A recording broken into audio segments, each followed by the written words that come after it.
Possibly, like me, during lockdown you've had time to do things that you wouldn't usually have done. One of the things I've done is participate in a mindfulness course. It was a 7-week programme with a different topic for each week. One of the topics was mindful listening. The task each day was to listen intently when someone was speaking to you.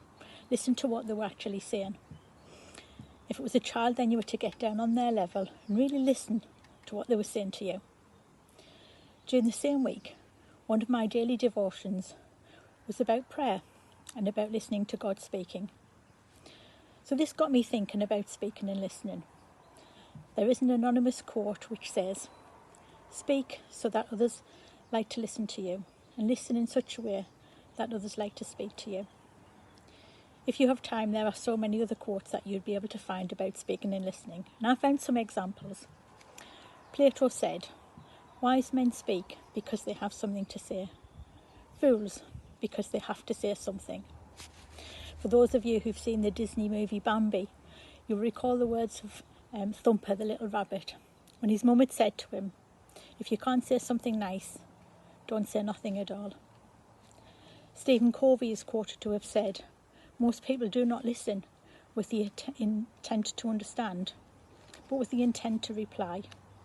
Have you found yourself doing that? When someone's speaking to you, you're working out how you're going to respond to them, what you're going to say back, rather than what they're actually saying. Brian McGill said one of the most sincere forms of respect is actually listening to what another has to say. Growing up, you may have been told something which Thomas Edison said is, "We have 2 ears and 1 mouth, so that we can listen twice as much as we speak." Does that sound familiar?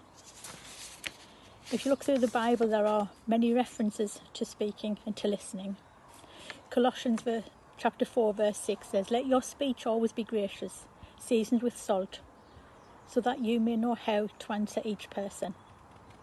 Proverbs 16 verse 24, "Kind words are like honey, sweet to the soul and healthy for the body." And for listening, Proverbs 12 verse 15, "He who is wise listens." Proverbs 3 verse 6, "Listen for God's voice in everything you do and everywhere you go. He's the one that will keep you on track." And finally, James 1 verse 19, "My dear brothers and sisters, take note of this. Everyone should be quick to listen, slow to speak, and slow to become angry." So to summarise, speaking and listening. Speak wisely, speak with kindness, listen intently, listen more than you speak, and listen for God in everything you do and everywhere you go. He will keep you on the right path. Thank you for listening. God bless you.